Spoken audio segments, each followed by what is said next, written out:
ఈరోజు రాష్ట్ర ప్రభుత్వం young India integrated residential schools అనే ఒక విధానాన్ని తీసుకొచ్చి ఈ దేశానికి ఆదర్శంగా ఉండే విధంగా 25 ఎకరాలలో ఒక కార్పొరేట్ కాలేజీలతో పోటీ పడే విధంగా ఈచ్ స్కూల్కి 200 కోట్ల రూపాయలు కేటాయించి ఈరోజు మీకు ఒక ఇంటర్నేషనల్ స్టాండర్డ్స్ ఎడ్యుకేషన్ని not only infrastructure educational qualification కూడా అక్కడ ఉండే క్వాలిటీ కూడా పెంచాలి అని ఒక లక్ష్యంతో ఈరోజు మేము పనిచేస్తున్నాం.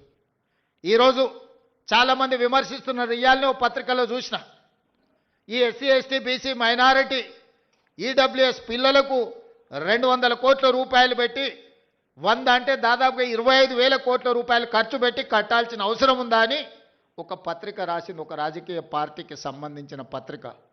కరెక్టే మీ విధానంలో,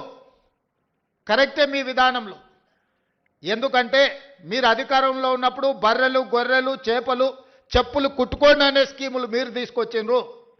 ఆనాడు బడుగు బలైన దళిత గిరిజన మైనారిటీ వర్గాలు ఏం చేయాలంటే దళితులు చెప్పులు కుట్టుకోవాలి, బలహీన వర్గాలు చేపలు పట్టుకోవాలి, ట్రైబల్స్ పందులు పెంచుకోవాలని గత ప్రభుత్వంలో స్కీములు వచ్చినాయి. మీరు అందరూ చూడండి. గత 10 సంవత్సరాలలో ఏం చెప్పారు? బర్రెలు గొర్రెలు ఇస్తాం, చేపలు ఇస్తాం, చెప్పులు కుట్టుకోండి, మీకు స్కీములు ఇస్తామని చెప్పిండ్రు తప్ప మీకు చదువు చెప్తాం, మీకు రాజ్యాధికారం ఇస్తాం, మీ రాజ్యం నిర్మాణంలో మిమ్మల్ని భాగస్వాములను చేస్తామని చెప్పలేదు.